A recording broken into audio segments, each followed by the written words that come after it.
Hello everyone, hope everyone is doing fantastic.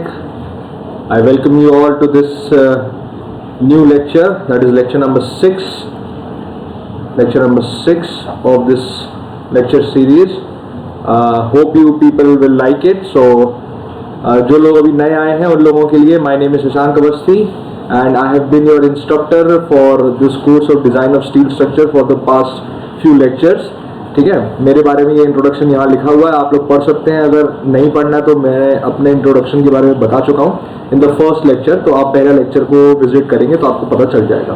ठीक है, so let's move on. सो पिछली बार हमने कहाँ छोड़ा था इसको? पिछली बार हमने इसको यहाँ छोड़ा था। So basically what we left was that we had this question. And this question was that we had to design a tension member. देखिए, अब आप कहोगे सर आप कह रहे हो कि टेंशन मेंबर की डिजाइन करनी है और ये चैप्टर का नाम तो कनेक्शन है, इसका मतलब क्या है? देखो मेरी बात समझने की कोशिश करो। यहाँ पे टेंशन मेंबर जो है, टेंशन मेंबर ये यहाँ है, ये पूरा जो टेंशन मेंबर है, इस टेंशन मेंबर के कनेक्शन की डिजाइन करनी है हमें।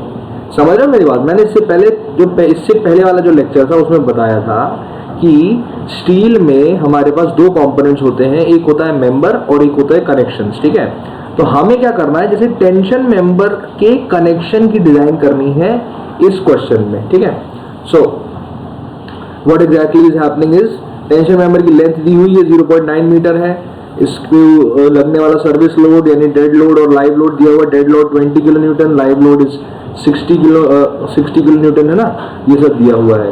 फिर हमें ये दिया हुआ है इसमें कि डिजाइन ऑफ कनेक्शन करनी है, फ्लैट्स का यूज करना है हमें। ठीक है, ये जो टेंशन मेंबर है इट इज अ फ्लैट मतलब समझते हैं? फ्लैट मतलब होता है कि it is a rectangular cross section है इसका ये रेक्टेंगुलर क्रॉस सेक्शन है हमारे पास। अच्छा, फ्लैट के बारे में कोई इंफॉर्मेशन गिवन नहीं है, तो ये जो थिकनेस है ये हमें अभी नोन नहीं है इसके उसमें, so we don't know this thickness. One second, I think this is we don't know this thickness. ये thickness अभी हमें known नहीं है। हमें क्या करना है, अब हमें इस कनेक्शन को डिजाइन करना है। ठीक है, तो कनेक्शन को डिजाइन करने के पहले हमें ये दिया हुआ है कि 16 सेंटीमीटर के बोल्ट हमारे पास अवेलेबल है। हमें दिया हुआ है कि जो बोल्ट का ग्रेड है वो 4.6 के बराबर है और 1 लाइन ऑफ बोल्ट्स देना है। लाइन ऑफ बोल्ट का मतलब क्या होता है कि एक ही लाइन में ये सभी बोल्ट्स को ऐसे लगाना है कि एक सिंगल लाइन में आ जाए सब के सब। ठीक है, तो ये ऐसा कुछ नजर आएगा हमारे पास। ये एक गजेट प्लेट होती है, मैं गजेट प्लेट के बारे में इससे पहले वाले लेक्चर में बता चुका हूँ। गजेट प्लेट क्या होती है? गजेट प्लेट एक ऐसा कंपोनेंट होता है जिस कंपोनेंट में आके मल्टीपल मेंबर्स जुड़ते हैं, मतलब मल्टीपल मेंबर्स अपने कनेक्शन उस गजेट प्लेट पे करते हैं और क्या करते हैं, अपने लोड को उस गजेट प्लेट के ऊपर ट्रांसमिट कर देते हैं।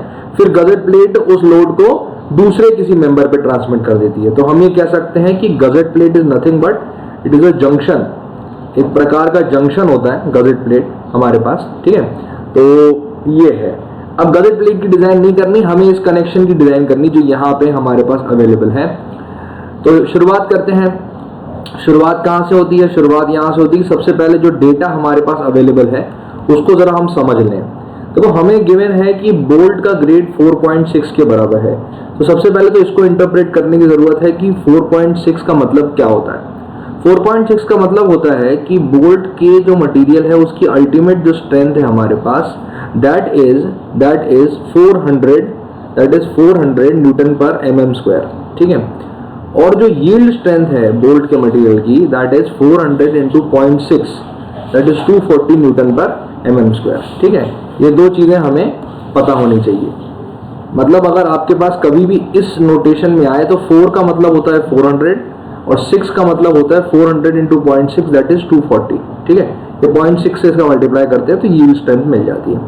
अगला डेटा हमें ये गिवन है कि नॉमिनल डायमीटर ऑफ बोल्ट जो है हमारे पास, नॉमिनल डायमीटर ऑफ बोल्ट जो है हमारे पास दैट इज 16 mm। इस 16 mm का जो बोल्ट है हमारे पास, इसके लिए हम बोल्ट होल की वैल्यू निकाल सकते हैं। ये वाली जो वैल्यू है +2 जो हमने किया, ये मैंने इससे पहले कोडल प्रोविजन में आपको बताया था, जिसमें मैंने आपको बताया था कि 12 से 24 mm तक के अगर नॉमिनल डायमीटर है बोल्ट का, तो डायमीटर ऑफ बोल्ट होल जो है ये हमें +2 करने से आएगा। ये एडिशनल 2 mm का क्लियरेंस हम लेके चलते हैं, ठीक है। मूविंग फॉरवर्ड, डेड, अब हम टोटल लोड के कैलकुलेशन पे निकाल रहे हैं। टोटल फैक्टर्ड लोड कितना होगा, तो factored load will be equal to dead load plus live load multiplied by 1.5। 1.5 क्या है, 1.5 is the partial factor of safety, partial factor of safety है। अब इस 1.5 को फिर मल्टीप्लाई करना है 20 + 60 से। 20 क्या है डेड लोड, 60 क्या है लाइव लोड, दोनों को ऐड करके मल्टीप्लाई जब कर देंगे तो we get the value of 120 kilonewton. यानी इतना फैक्टर्ड लोड जो है वो लग रहा है उस कनेक्शन के ऊपर, ठीक है। This is the factored load which is being acting on that particular connection. Moving forward, so अब ये हो गया डेटा एनालिसिस। अब डेटा एनालिसिस के बाद हम डिजाइनिंग का प्रोसेस शुरू करते हैं। तो डिजाइनिंग का प्रोसेस कैसा है, सबसे पहले हमें क्या निकालना है, रिवेट वैल्यू या बोल्ट वैल्यू निकालनी है, ठीक है। अब रिवेट वैल्यू और बोल्ट वैल्यू हमें पता है कि दो क्राइटेरिया से निकलती है, एक होता है शियर स्ट्रेंथ का क्राइटेरिया, एक होता है बियरिंग स्ट्रेंथ का क्राइटेरिया। शियर स्ट्रेंथ का जो क्राइटेरिया होता है वो हमें इस फॉर्मूले से पता चलता है, ये मैंने आपको पिछली क्लास में बताया था। ये फॉर्मूला होता है π/4 टाइम्स फाई स्क्वायर, यानी area of cross section multiplied by stress. ये मैं आपको बता चुका हूँ इसके पहले वाले लेक्चर में। एंड बियरिंग के लिए भी फॉर्मूला मैं आपको इसके पहले वाले लेक्चर में बता चुका हूँ, ठीक है। अब देखिए ये एक सिंगल शियर केस है, सिंगल शियर केस है। तो सिंगल शियर के केस में हमारे पास जो फॉर्मूला होता है वो मतलब एक ही बोल्ट के लिए हम लोग मतलब एक ही क्रॉस सेक्शन के लिए लेके चलते हैं। अगर डबल शियर होता तो इसी की वैल्यू मल्टीप्लाइड बाय 2 हो जाती, ठीक है। लेकिन क्योंकि ये सिंगल शियर केस है तो हमें इसकी वैल्यू को 2 से मल्टीप्लाई नहीं करना, ठीक है। तो सिंगल शियर केस के लिए हमारे पास जो लोड की वैल्यू आ रही है, this comes out to be 37.15 kilonewton. ये हमारे पास वैल्यू इसको सॉल्व करके आ जाएगी, ठीक है। अब ये FU कहाँ से आया, FU हमारे पास क्वेश्चन में दिया हुआ है।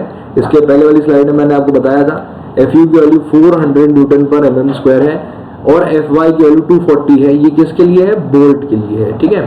सो इसकी वैल्यू को डायरेक्टली यहाँ पे हम लोग लिख देते हैं। अब देखो समस्या कहाँ जाएगी, समस्या ये जाएगी कि हमें बियरिंग स्ट्रेंथ निकालनी जब होती है तब हमें T की वैल्यू की जरूरत पड़ती है, and T is the thickness of that particular member. अब हमें T की वैल्यू पता ही नहीं है पहले से, तो जब नहीं पता है तो सबसे पहले हमें T की वैल्यू के बारे में पता करना पड़ेगा, तभी हम ये बोल सकते हैं कि ये जो मेंबर है इसकी बियरिंग स्ट्रेंथ कनेक्शन की कितनी आएगी, ठीक है।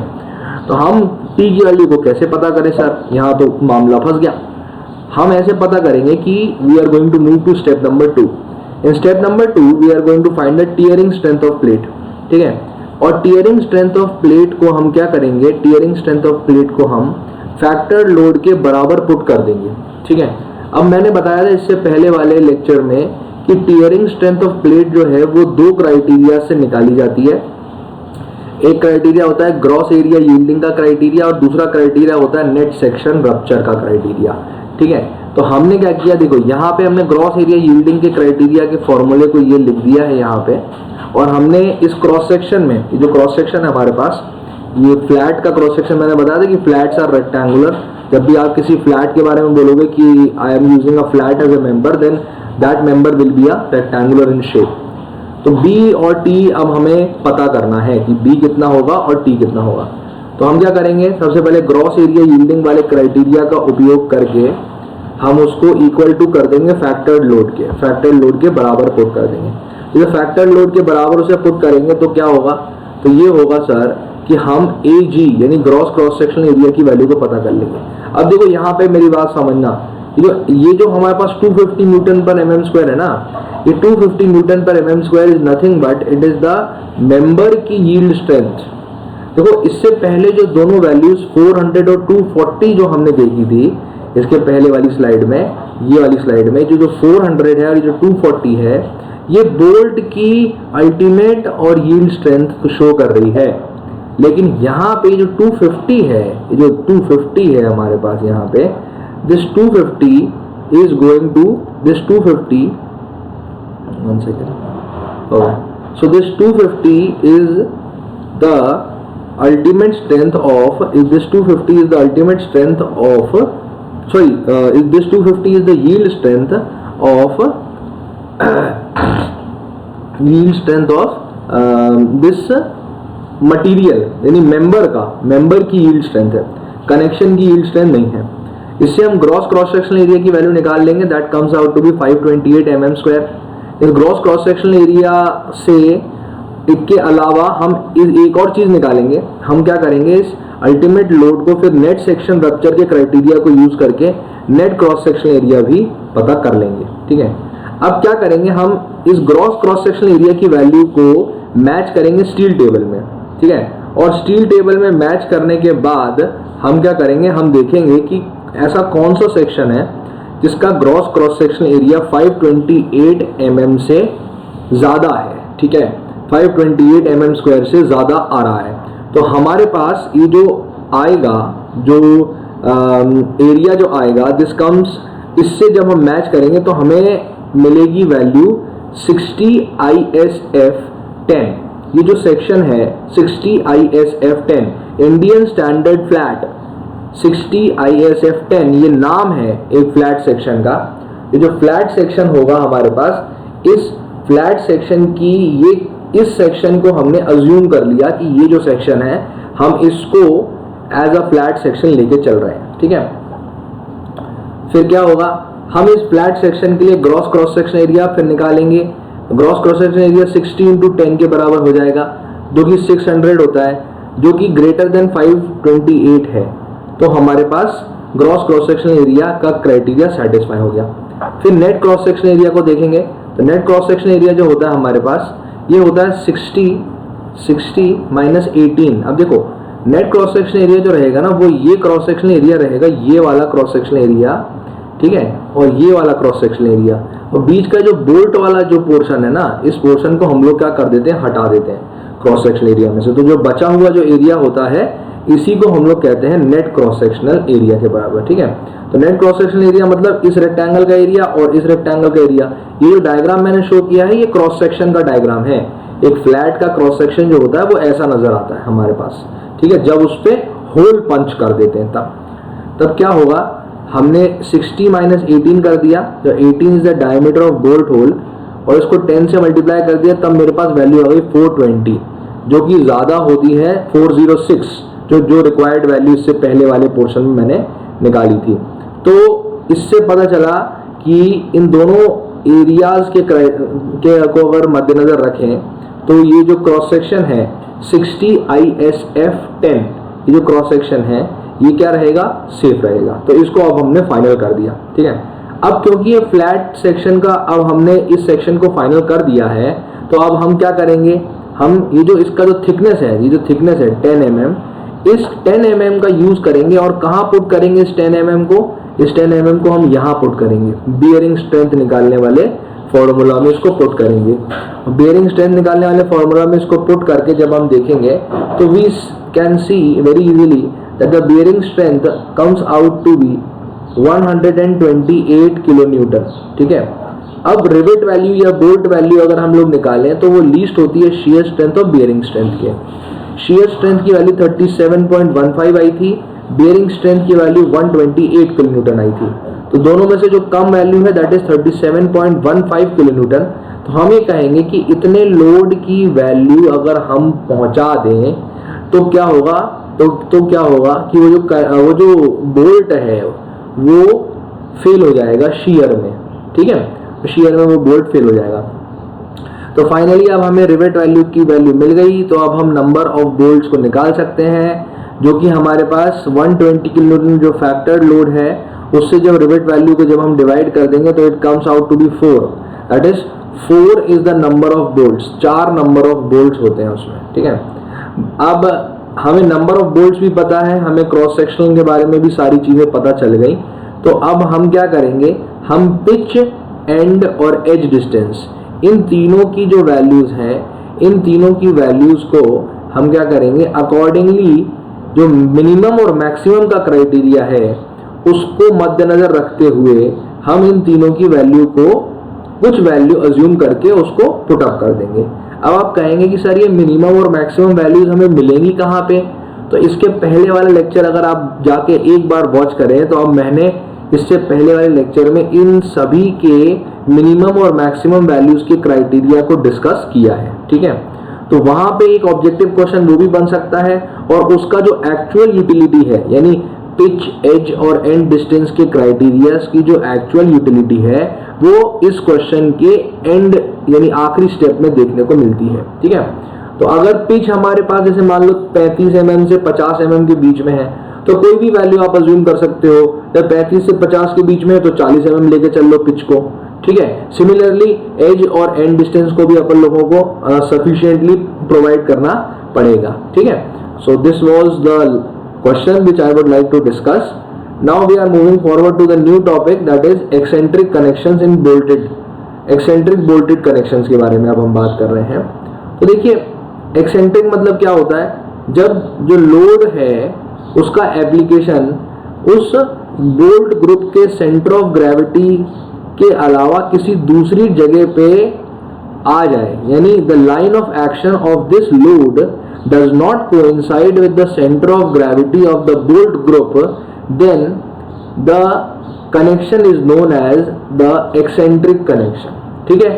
यानी इसका फिर से बोलूंगा, इस लोड का जो लाइन ऑफ एक्शन है वो इसके सेंटर ऑफ ग्रेविटी के एक्सिस से दूरी पे जब लाई करता है तो हम उसे कहते हैं एज एक्सेंट्रिक कनेक्शन। अब एक्सेंट्रिक कनेक्शन हमारे पास दो टाइप के होते हैं, in plane eccentric connection and out of plane eccentric connection. In plane eccentric connection जो होता है उसमें क्या होगा, एक लोड होगा, उस लोड को किसी एक्सेंट्रिसिटी पे हम रखेंगे और ये जो लोड होगा ये हमारे पास दो इफेक्ट्स जनरेट करेगा। पहला इफेक्ट जनरेट करेगा शियर का और दूसरा इफेक्ट ये जो जनरेट करेगा वो जनरेट करेगा टॉर्शन का, ठीक है। तो शियर और टॉर्शन ये दो मैकेनिज्म होते हैं जो यहाँ पे वर्क करते हैं और शियर और टॉर्शन की साठगांठ से हमें एक फाइनल स्ट्रेस की वैल्यू मिलती है जिसकी वैल्यू को फिर हम रिवेट वैल्यू से कंपेयर करते हैं, ठीक है।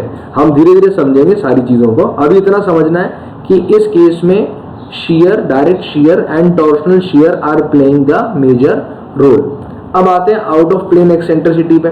तो आउट ऑफ प्लेन एक्सेंट्रिसिटी ऐसी होती है जहां पे बेंडिंग और शियर और टेंशन, ठीक है, बेंडिंग, शियर, टेंशन और टियरिंग, ये जो चार फिनोमिना है ये यहाँ पे आते हैं। यहाँ पे टॉर्शन नहीं आता। आउट ऑफ प्लेन एक्सेंट्रिसिटी आप देखो, ये यहाँ पे बोल्ट ऐसे लगे हुए हैं तो जब ये यहाँ घूमेगा तो क्या करेगा, इसको इस बोल्ट के अंदर टेंशन लगेगा, इसको बाहर निकालने की कोशिश की जाएगी, ठीक है। सिमिलरली बेंडिंग भी एक्ट करेगी और सिमिलरली शियर भी एक्ट करेगा, ठीक है। तो शियर आएगा, बेंडिंग आएगा, टियरिंग आएगा, लेकिन टॉर्शन नहीं आएगा। इस केस में टॉर्शन नहीं होता, इस केस में टॉर्शन होता है, ठीक है। अब डिटेल में पढ़ते हैं इन सब चीजों को। इन प्लेन एक्सेंट्रिसिटी को कैसे अपन लोग सॉल्व करेंगे इसके न्यूमेरिकल। तो देखिए जैसे मैंने यहाँ एक एग्जांपल लिया है कि ये हमारे पास एक लोड है जो ई डिस्टेंस पे सेंट्रल इनके ये जो पॉइंट है this is the centre of gravity of these 4 bolts. इन 4 बोल्ट्स की सेंटर ऑफ ग्रेविटी जो है वो यहाँ पे लाई करती है और ये वो एक्सिस है जो इसका सेंटर ऑफ ग्रेविटी से पास कर रहा है। तो इस एक्सिस से कुछ एक्सेंट्रिसिटी की दूरी पे यहाँ पे लोड लग रहा है। अब हमें बताना है कि ये जो बोल्ट हमने यहाँ उपयोग किया है ये बोल्ट सेफ है कि नहीं है, ठीक है। हमें बताना है इस बोल्ट के बारे में कि कितने mm डायमीटर के बोल्ट का उपयोग करना है और जितने mm डायमीटर के बोल्ट का उपयोग किया वो बोल्ट सेफ होगा या नहीं होगा, ठीक है। तो पता करते हैं जरा एक बार, क्योंकि कनेक्शन का मतलब ही यही है कि कनेक्शन की सेफ्टी ही तो सबसे बड़ी चीज है कि हमारे को ये पता चल जाए कि इतने लोड के लिए ये जो बोल्ट्स हैं इनमें से देखो एक भी बोल्ट नहीं टूटना चाहिए, सभी बोल्ट बिल्कुल सलामत बने रहने चाहिए, ठीक है। तो हमें क्या चूज करना पड़ेगा, उस एक बोल्ट को चूज करना पड़ेगा जिस एक बोल्ट के ऊपर मैक्सिमम फोर्स लग रही है, ठीक है। और जिस बोल्ट पे मैक्सिमम फोर्स इंड्यूस हो रही होगी उसी बोल्ट को हम कहते हैं क्रिटिकल बोल्ट। क्या कहते हैं? Critical bolt. या क्रिटिकली स्ट्रेस्ड बोल्ट, ठीक है। तो क्रिटिकली स्ट्रेस्ड बोल्ट की को सबसे पहले हमें ढूंढना है और उस पे लगने वाले फोर्सेस को पहले कैलकुलेट करना है, ठीक है। तो देखो मैंने इससे पहले बताया था कि इस टाइप के कनेक्शन में हमें डायरेक्ट शेयर देखने को मिलता है और एक टॉर्शनल शेयर देखने को मिलता है। Direct share is nothing but it is always acting in the downward direction. First thing is this, ये F1 जो है ये डायरेक्ट शेयर है, ये डाउनवर्ड डायरेक्शन में भी एक्ट कर रहा है और इसका फॉर्मूला जो होता है वो ये होता है, that is the total load which is applied, ये P, ये वाला P है, the total load that is applied divided by the total cross sectional area of all the bolts. सभी बोल्ट्स के क्रॉस सेक्शनल एरिया को जब हम add कर देंगे तो ये वैल्यू हमें मिलेगी, and the cross sectional area of a single bolt, इससे मल्टीप्लाई करना है। तो हम ये कह सकते हैं कि basically this is nothing but this is the proportional distribution of force with respect to the area of cross section of bolt. यानी बोल्ट के एरिया ऑफ क्रॉस सेक्शन से के प्रोपोर्शन के अनुसार, यानी उसके अनुपात के अनुसार हम क्या करेंगे, इस लोड को उन बोल्ट्स में बांट देंगे। यानी एक बोल्ट जिसका ज्यादा एरिया ऑफ क्रॉस सेक्शन होगा उसमें ज्यादा फोर्स आएगी डायरेक्ट शेयर की, जिसका कम एरिया ऑफ क्रॉस सेक्शन होगा उसमें कम फोर्स आएगी एरिया डायरेक्ट शेयर को की, ठीक है। अब क्योंकि हम एक सिमेट्रिकल डायग्राम बना रहे हैं और स्टील डिजाइन में 99% केसेस में सभी बोल्ट जो हम यूज करते हैं किसी एक कनेक्शन में वो अलग अलग नहीं होते, वो सेम साइज के होते हैं। तो हमें इतना पता चल जाएगा कि हर बोल्ट का area of cross section same है। तो जब सभी बोल्ट का area of cross section same होगा तो ऑब्वियस सी बात है कि हम डायरेक्टली ये लिख सकते हैं कि हर बोल्ट यानी एक एक बोल्ट पे जो डायरेक्ट शेयर लग रहा है उसकी वैल्यू है P1 या sorry P1 divide by N। तो P1 है क्या, P1 इज दिस लोड, ये वाला लोड होता है P1, है ना, जो एक्सटर्नली यहाँ पे अप्लाई किया गया है। अब आते हैं टॉर्शनल शेयर पे। तो देखो टॉर्शनल शेयर के लिए ये वाला फॉर्मूला वैलिड होता है। ये फॉर्मूला क्या है, ये फॉर्मूला हमारे पास अगर हम इसकी जड़ पे जाएं तो this formula comes out from the formula of torsional in circular members. हम क्या करते हैं ना, हम अज्यूम कर लेते हैं कि इसके सेंट्रल पॉइंट के अबाउट एक मोमेंट एक्ट कर रहा होगा और ये जो मोमेंट है ये टॉर्शन का इफेक्ट जनरेट कर रहा होगा इन सभी बोल्ट्स पे। और ये जो बोल्ट्स हैं हम अज्यूम कर लेते हैं कि ये सभी बोल्ट्स एक सर्कुलर या मेंबर की पेरीफेरी पे लाई करते हैं। तो इन सभी बोल्ट्स पे लगने वाला जो shear स्ट्रेस होगा, that shear force will be perpendicular to the line joining the center of gravity and the bolt। यानी ये जो लाइन है जो इसकी सेंटर ऑफ ग्रेविटी, ये इसकी सेंटर ऑफ ग्रेविटी है, इसकी सेंटर ऑफ ग्रेविटी और इसके बोल्ट इन दोनों के बीच की जो ये जो लाइन है इससे 90 डिग्री के एंगल पे जो फोर्स लगेगा that will be known as the torsional shear force। और ये जो टॉर्शनल shear force है इसका फॉर्मूला होता है P1 into E, that is the moment, ये मोमेंट है हमारे पास, ये P1 into E, this is the moment। इसको मल्टीप्लाई करते हैं हम लोग divided by sigma AI RI का square multiplied by AI RI, ठीक है। अब क्योंकि हमें पता है कि AI इज कांस्टेंट, हमें ये पता है AI is constant, so AI की वैल्यू को हम कॉमन निकाल लेंगे इसमें से और इन दोनों AI की वैल्यू को कैंसिल कर देंगे। तो ये this is going to be the final formula, that is F2 is equal to P1E divide by sigma R square into R square. यहाँ R स्क्वायर में मैंने एक चीज नहीं लिखी है, RI लिख दीजिए इसको। I जहाँ पे I वेरीज, मतलब I की वैल्यू 1 2 3 कुछ भी हो सकती है, ठीक है। So this is the thing. तो क्या होगा, अब इसको देखो, ये ऐसे समझ में नहीं आएंगी पूरी तरीके से चीजें। जब हम इस पे एक न्यूमेरिकल सॉल्व करेंगे तो ये ज्यादा अच्छे से ये वाली चीज हमें समझ में आएगी, ठीक है। तो आगे बढ़ते हैं। जब हमें अब देखिए, अब हमें F1 और F2 इन दोनों की वैल्यू के बारे में पता चल गया, तो हमने F1 और F2 की दोनों की वैल्यू को इस फॉर्मूले में पुट कर दिया। ये फॉर्मूला हमने बचपन में पढ़ा है, ये वेक्टर एडिशन का फॉर्मूला होता है, जहां पे दो फोर्सेस F1 फोर्स और F2 फोर्स हमारे पास लग रही है तो उनके वेक्टर एडिशन से हम एक रिजल्टेंट फोर्स की वैल्यू को पता करते हैं और इस रिजल्टेंट फोर्स की वैल्यू को हम डायरेक्टली पुट अप करते हैं, जिससे हम इस फॉर्मूले में F1 F2 और cos थीटा, एक थीटा की वैल्यू को हम इसमें यूज करेंगे। तो अब आप पूछेंगे सर ये थीटा क्या है? ये थीटा वो एंगल होता है जो डायरेक्ट शियर फोर्स और टॉर्शनल शियर फोर्स के बीच में लाई करता है। इस एंगल की वैल्यू को हमें कैलकुलेट करना है। ये एंगल जितना कम होगा, जितना थीटा की वैल्यू कम होगी, उतनी ज्यादा cos थीटा की वैल्यू होगी, और जितनी ज्यादा cos थीटा की वैल्यू होगी उतनी ही ज्यादा रिजल्टेंट फोर्स की वैल्यू होगी। ठीक है, so this was which I would like to tell. तो हम क्या करते हैं, रिजल्टेंट फोर्स की वैल्यू को निकालते हैं। अब क्या करते हैं, हमें एक चीज याद रखनी है कि अब हमें आइडेंटिफाई करना है कि क्रिटिकली स्ट्रेस्ड बोल्ट कौन सा है।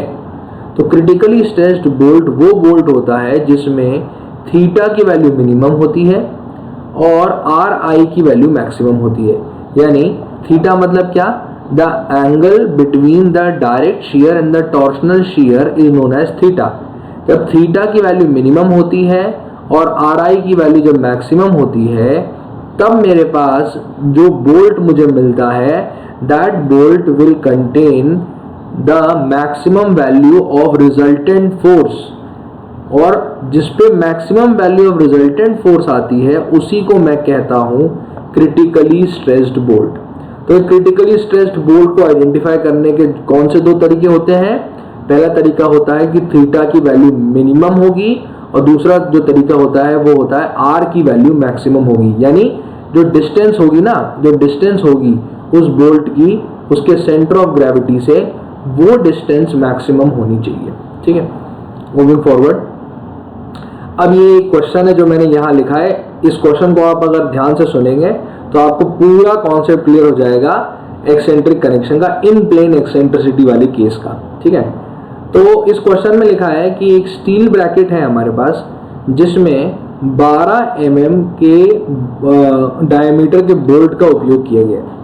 ये एक्सेंट्रिक लोड PU 200 किलोन्यूटन के लोड को कैरी करता है, जो 250 mm की एक्सेंट्रिसिटी पे लाई कर रहा है। हमें चेक क्या करना है कि जो बोल्ट हमने लगाए हैं, 22 mm के जो बोल्ट हमने लगाए हैं, वो बोल्ट सेफ है भी या नहीं है। अगर थिकनेस ऑफ प्लेट जो है वो हमें 10 mm गिवन है तो देखिए यहाँ पे मैंने इसका सॉल्यूशन, पहले इसका डायग्राम बना दिया है। यहाँ पे थोड़ा ध्यान से हम लोग देखेंगे। ये P की वैल्यू है, P हमारे पास 200 किलोन्यूटन के बराबर है, E हमारे पास 250 mm के बराबर है, दिस इज द एक्सेंट्रिसिटी। और ये जो डिस्टेंस है दिस इज 80 mm, यानी बोल्ट के से बोल्ट की जो दूरी है वर्टिकल दूरी, दैट इज 80 mm, एंड इस बोल्ट से इसके सेंटर ऑफ ग्रेविटी के बीच की दूरी है 50 mm, और इस बोल्ट से इसके सेंटर ऑफ ग्रेविटी के बीच की दूरी है 50 mm। ठीक है, so this was the question which we have to solve. Now let's solve it. तो अब मैंने किया, उन्हीं सभी ये जो बोल्ट्स मैंने, ये जो यहाँ पे जो बोल्ट्स है ना, सभी के सभी, इन सभी बोल्ट्स को मैंने इस तरीके से शो कर दिया। ठीक है, अब इसमें क्या है कि 3 बोल्ट ये हो गए ऊपर वाले, 3 बोल्ट ये हो गए ये वाले, 3 बोल्ट ये हो गए ये वाले नीचे वाले, और 3 बोल्ट ये हो गए ऊपर वाले, जो मैं आपको यहाँ शो कर रहा हूँ। अब क्या हो रहा है, अब ये हो रहा है कि बोल्ट से बोल्ट की जो वर्टिकल डिस्टेंस है दिस इज 80 mm, एंड इस बोल्ट से इस ट्रांसवर्स एक्सिस की जो डिस्टेंस है दिस इज 50 mm। ये मैंने यहाँ पे आपके सामने लिख रखी है। ठीक है, तो हम क्या करेंगे, सबसे पहले कि कोई भी 3 बोल्ट जो ये जैसे मान लो ये है और ये है, इन तीनों बोल्टों की दूरी इसकी सेंटर ऑफ ग्रेविटी से पता करने की कोशिश करेंगे।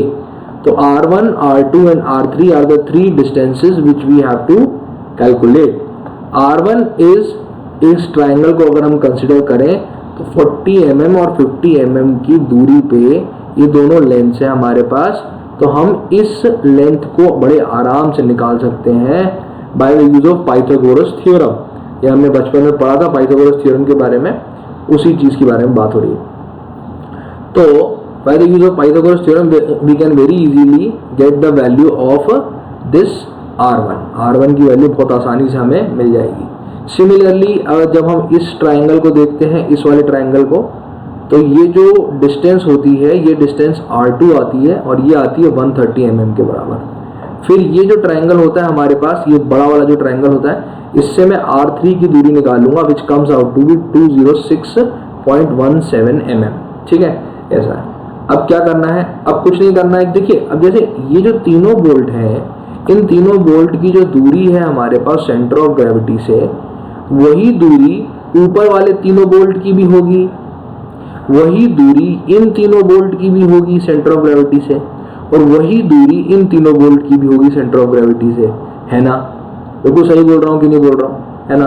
तो इसका मतलब ये है कि ये जो सभी डिस्टेंसेस हैं ये 4 बार आ रही हैं, एक बार यहाँ आई डिस्टेंस, एक बार ये डिस्टेंस, एक बार ये डिस्टेंस, एक बार ये डिस्टेंस। तो अब अलग अलग कैलकुलेट करने की कोई खास जरूरत है नहीं, क्योंकि ये जो फिगर है ये सिमेट्रिकल है। ठीक है, तो अब हम आते हैं डायरेक्ट कैलकुलेशन पे। तो डायरेक्ट शियर की जो वैल्यू है ये तो हमें पता है, this comes out to be PU/N, और PU हमारे पास 200 किलोन्यूटन दिया था, N हमारे पास 12 है, यानी अपने पास 12 बोल्ट हैं 22 mm डायमीटर के। तो हमने क्या किया, हमने F1 की वैल्यू निकाल ली, यानी एक बोल्ट के ऊपर डायरेक्ट शियर लग रहा है 16.16 mm और 16.67 किलोन्यूटन के बराबर। ठीक है, फिर हमने टॉर्शनल शियर फोर्स की वैल्यू को कैलकुलेट किया। टॉर्शनल शियर फोर्स की जो वैल्यू होती है that is PU into E divided by sigma RI square multiplied by RI। ठीक है, अब देखो इसको निकालने के पहले हमें ये देखना है कि RI की वैल्यू मैक्सिमम किस में है, यानी सेंटर ऑफ ग्रेविटी से सबसे ज्यादा दूर कौन सा बोल्ट है। तो सेंटर ऑफ ग्रेविटी से ये बोल्ट सबसे ज्यादा दूर है, ये बोल्ट भी सबसे ज्यादा दूर है, ये बोल्ट भी सबसे ज्यादा दूर है, और ये बोल्ट भी सबसे ज्यादा दूर है। ठीक है, तो इन चारों में से कोई एक बोल्ट हो सकता है जो कि क्रिटिकली स्ट्रेस्ड हो। कौन से वाले में से? इसमें से, इसमें से, इसमें से और इसमें से। इन चारों में से कोई एक बोल्ट होगा जो कि क्रिटिकली स्ट्रेस्ड होगा। ठीक है, तो हमें क्या करना है, हमें कुछ नहीं करना है, हमें इस स्टेज पे बस इतना जानना है कि इन चारों में से कोई एक बोल्ट होगा। तो हमने इस फॉर्मूले को पुट किया, इसमें सिग्मा RI का स्क्वायर था। RI का स्क्वायर मतलब ये सिग्मा R स्क्वायर मतलब क्या होता है कि इन सभी बोल्ट्स की सेंटर ऑफ ग्रेविटी से जितनी भी दूरी होगी, इन सभी दूरियों का स्क्वायर करके उन सबको ऐड कर देना।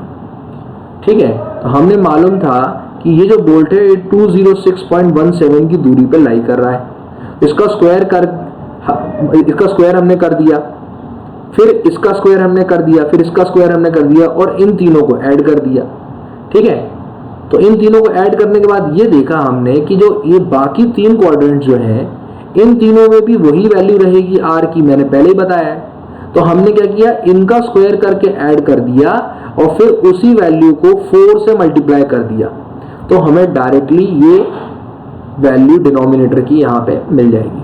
ठीक है, अब R क्या है, R is the maximum distance from the centre of gravity to the bolt, जिसकी वैल्यू हमारे पास गिवन कितनी थी 206.15, ठीक है, 17 mm के बराबर। ये PU की वैल्यू 200 किलोन्यूटन ही रहेगी। E की वैल्यू मेरे पास 250 mm दे रखी है। इस पूरे को जब मैं सॉल्व करूंगा तब मुझे वैल्यू मिलेगी 40.58 किलोन्यूटन की। तो this is the torsional shear stress value, sorry torsional shear force value, and this is the direct shear force value. अब हमें थीटा की वैल्यू को कैलकुलेट करना है। तो हम देखो, मैंने तो डायरेक्टली आपको एक थंब रूल मैं बताऊंगा यहाँ पे कि हमेशा ये वाला जो बोल्ट होता है ना, कौन सा वाला बोल्ट, जो सबसे राइट हैंड कॉर्नर वाला जो बोल्ट होता है, ये हमेशा मैक्सिमम स्ट्रेस लेता है, यानी ये हमेशा क्रिटिकल होता है। ठीक है, ये हमेशा क्रिटिकल आपको मिलेगा, लगभग हर सवाल में यही बोल्ट क्रिटिकली स्ट्रेस्ड होगा। लेकिन अगर आपको मेरी बात नहीं माननी तो आप एक काम कर सकते हो, आप इन चारों बोल्ट के लिए ट्रायंगल्स बनाइए और इन ट्रायंगल को बना के इन दोनों फोर्सेस के बीच के एंगल को निकालिए। तो जिस बोल्ट के लिए ये जो एंगल जो है, थीटा जो एंगल है, इसकी वैल्यू मिनिमम आएगी, उसी बोल्ट को हम क्रिटिकली स्ट्रेस्ड बोल्ट बोलेंगे। मैं तो सबसे राइट हैंड कॉर्नर वाले बोल्ट के लिए थीटा की वैल्यू निकालूंगा, क्योंकि ये मेजॉरिटी केसेस में देखा गया है कि वो क्रिटिकली स्ट्रेस्ड है। तो इसके लिए थीटा की वैल्यू निकाली तो वो वैल्यू आ गई मेरे पास 75.96 डिग्रीज। और फिर मैंने रिजल्टेंट वाले फॉर्मूले में सभी वैल्यूज को पुट कर दिया, तो मेरे पास ये जो रिजल्टेंट वैल्यू आई ये आई 47.46 किलो न्यूटन के बराबर। ये 47.46 जो किलो न्यूटन है, this is the resultant force which is being applied on the critically stressed bolt. ठीक है, अगर इस क्रिटिकली स्ट्रेस्ड बोल्ट को सेफ रहना है तो ये जो रिजल्टेंट फोर्स इस पे अप्लाई हो रही है ये रिवेट वैल्यू से कम होनी चाहिए। देखो रिवेट वैल्यू कितनी दे रखी है, 70.23 kilo Newton, sorry rivet value नहीं, जो रिजल्टेंट फोर्स कितनी दे रखी है 47.46 किलो न्यूटन, ये हमने अभी कैलकुलेट की। अब रिवेट वैल्यू को हमें कैलकुलेट करना पड़ेगा। रिवेट वैल्यू क्या होती है, शियर स्ट्रेंथ और बियरिंग स्ट्रेंथ ऑफ बोल्ट में से जो लीस्ट होता है that is the rivet value, ये हमें पता है। और इससे पहले वाले क्वेश्चन में हमने शियर और बियरिंग स्ट्रेंथ के फॉर्मूला यूज करके रिवेट वैल्यू निकाली भी थी, तो उसी प्रोसेस को यूज करके हम रिवेट वैल्यू यहाँ पे पुट करेंगे तो जो हमें कैलकुलेट हो पाएगी 70.23 किलो न्यूटन के बराबर। इसका मतलब यह है कि कम से कम 70.23 किलो न्यूटन का तो लोड चाहिए ही, तभी जाके ये क्रिटिकली स्ट्रेस्ड जो बोल्ट है ये फेल होगा। समझ रहे हो मेरी बात? लेकिन इस क्रिटिकली स्ट्रेस्ड बोल्ट पे एक्चुअली फोर्स कितनी लग रही है, 47.46 किलो न्यूटन, जो कि कम है 70.23 से। इसका मतलब क्या है कि ये जो क्रिटिकली स्ट्रेस्ड जो बोल्ट है ये हमारे पास सेफ रहेगा। ये जो क्रिटिकली स्ट्रेस्ड जो बोल्ट है ये हमारे पास क्या रहेगा, सेफ रहेगा। अगर ये सेफ है, यानी जो क्रिटिकली स्ट्रेस्ड वाला है ये अगर सेफ है, इसका मतलब है कि जो बचे हुए बाकी जितने बोल्ट हैं, 11 बोल्ट जो बचे हुए हैं वो भी सेफ रहेंगे। समझ रहे हो मेरी बात को? हम उसी बोल्ट के ऊपर लगने वाले फोर्स को निकालते हैं जिस बोल्ट पे मैक्सिमम फोर्स लग रहा होता है। अगर ये वाला बोल्ट सेफ रह गया तो इसका मतलब ऑब्वियसली बाकी बचे हुए बोल्ट जिन पे कम फोर्स लग रही है वो तो सेफ अपने आप ऑटोमेटिकली हो जाएंगे। ठीक है, so this is how we solve. इस हिसाब से हम ये कह सकते हैं जो कनेक्शन है ये सेफ हमारे पास रहेगा। ठीक है, अब दूसरे टाइप की एक्सेंट्रिसिटी होती है आउट ऑफ प्लेन एक्सेंट्रिसिटी। हमारे पास आउट ऑफ प्लेन एक्सेंट्रिसिटी क्या होती है? Out of plane eccentricity is, मैंने ये डायग्राम बनाया है, मैंने आपको बताया था कि आउट ऑफ प्लेन एक्सेंट्रिसिटी में इससे पहले वाले उसमें मैंने आपको बताया था, एक मिनट, इस वाली स्लाइड में मैंने आपको बताई थी एक बात, एक मिनट,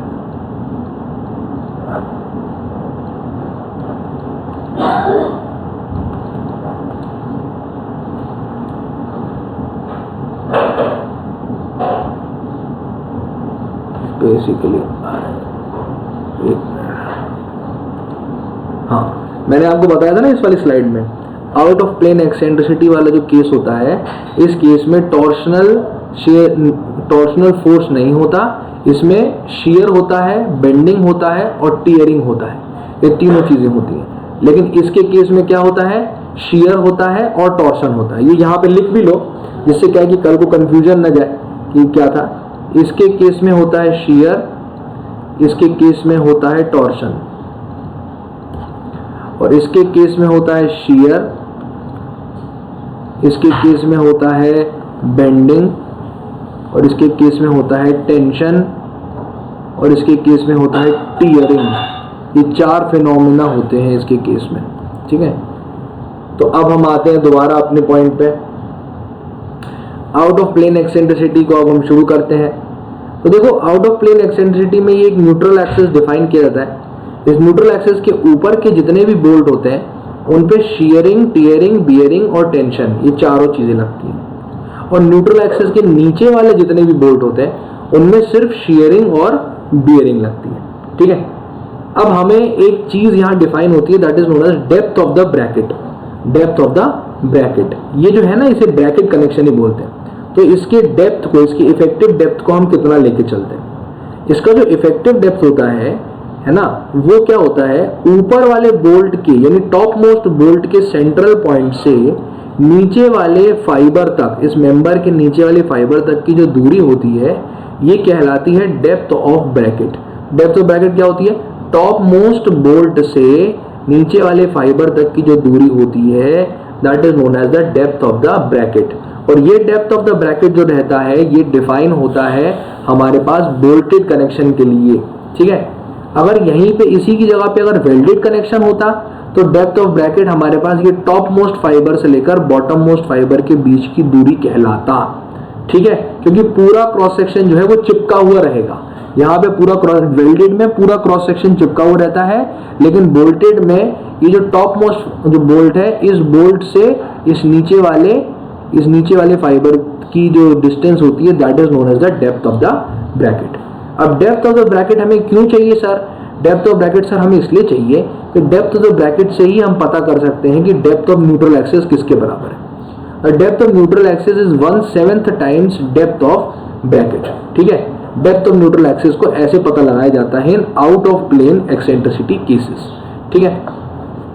मूविंग फॉरवर्ड, अब क्या होता है in out of plane eccentricity वाले जो केसेस होते हैं, इन केसेस में हम ये देखते हैं कि यही जो मैकेनिज्म है ये सभी जो मैकेनिज्म इकट्ठे काम कर रहे हैं इसमें। तो क्या होगा कि ये कनेक्शन की सेफ्टी को कैसे इंश्योर करेंगे, उसके लिए कोड में एक रिलेशन गिवन है। कोड में कौन सा रिलेशन गिवन है कि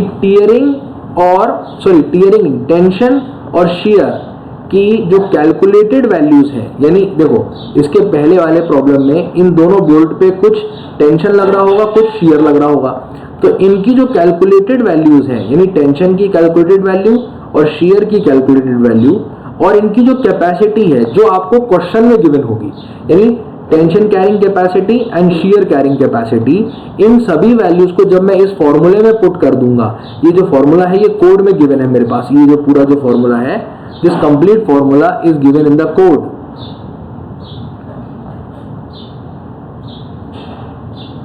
this formula is given in the code.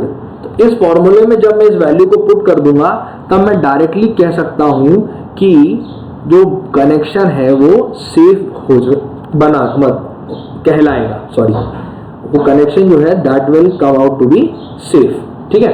तो हमें क्या करना है, हमें बेसिकली हर प्रॉब्लम के लिए क्या करना है, इस PT कैलकुलेटेड की वैल्यू को निकालना है और इस PS कैलकुलेटेड की वैल्यू को निकालना है।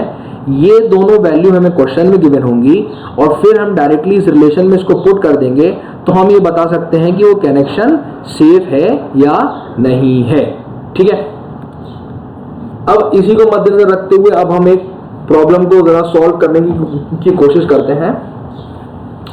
ये एक आउट ऑफ प्लेन एक्सेंट्रिसिटी का प्रॉब्लम है। आउट ऑफ प्लेन एक्सेंट्रिसिटी के प्रॉब्लम में ये लोड लगा है कुछ PU, जो PU का जो लोड है ये 100 mm की दूरी पे लग रहा है, यहाँ पे 100 mm की एक्सेंट्रिसिटी पे लग रहा है यहाँ पे, और ये जो ऊपर वाला बोल्ट है जो नीचे वाला बोल्ट है, इन दोनों के बीच की दूरी दी हुई है 100 mm मेरे पास यहाँ पे, ठीक है। तो अब हमें क्या करना है, हमें ये बताना है कि इस PU की वैल्यू कितनी होगी, what will be the value of PU so that this connection is safe, ये कनेक्शन सेफ बना रहे। तो उसके लिए क्या होगा कि हमें सबसे पहले PU की वैल्यू को कैलकुलेट करना है। तो PU की वैल्यू को कैलकुलेट करने के लिए हमें इस रिलेशन को जस्टिफाई करना जरूरी है। जब ये रिलेशन जस्टिफाइड रहेगा तो हम ये कह सकते हैं कि वो जो PU की वैल्यू जो कैलकुलेट हुई है वो वैल्यू हमारे पास सही है, ठीक है। तो उसके लिए सबसे पहले PS कैलकुलेटेड की वैल्यू को निकालना है।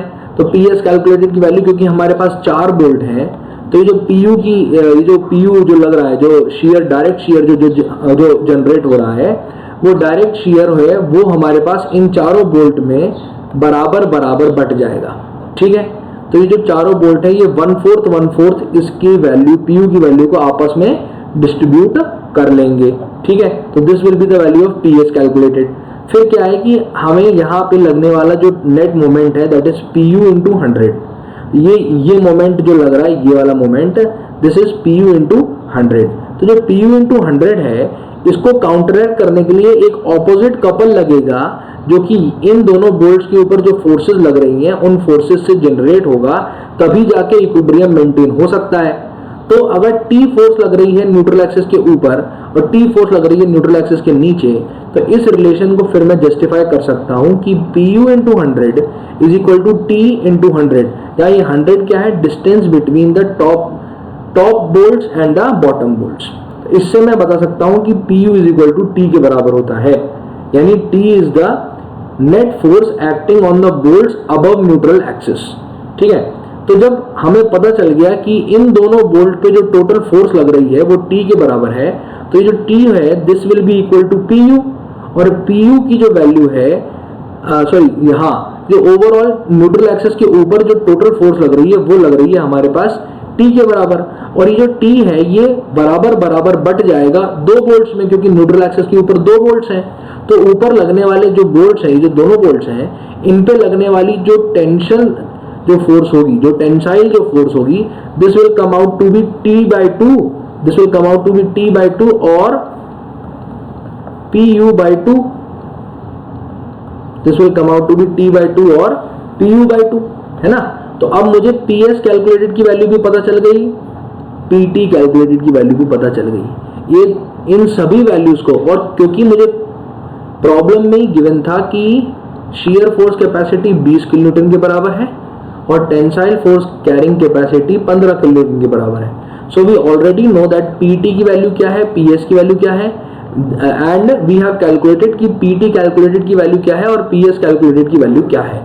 और इस पूरे रिलेशन को जब मैं सॉल्व करूंगा then we are going to get that PU की वैल्यू आ गई 28.14 किलो न्यूटन के बराबर, ये वैल्यू आ गई 28.14 किलो न्यूटन के बराबर।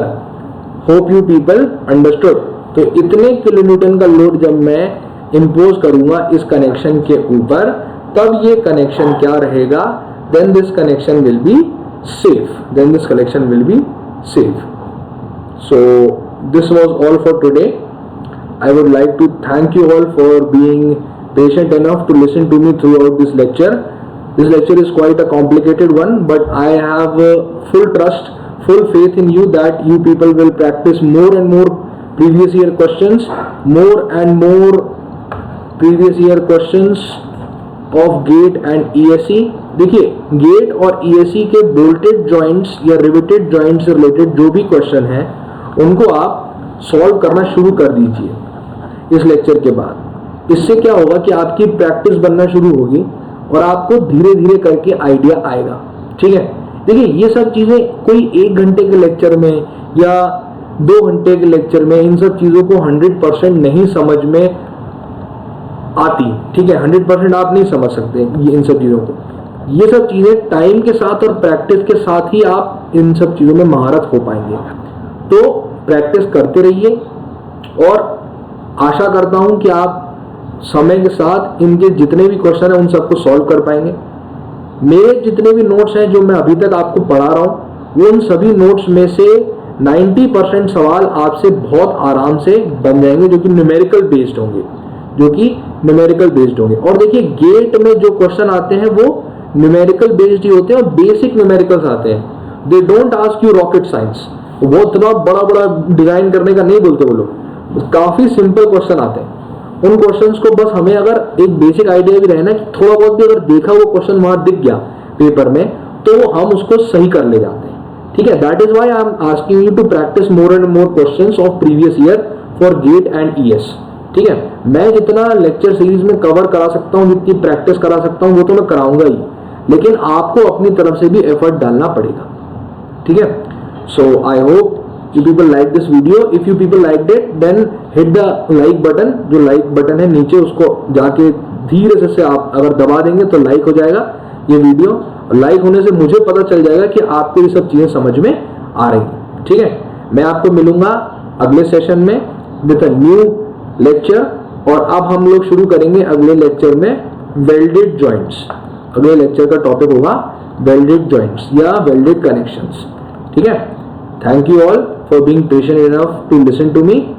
Thank you.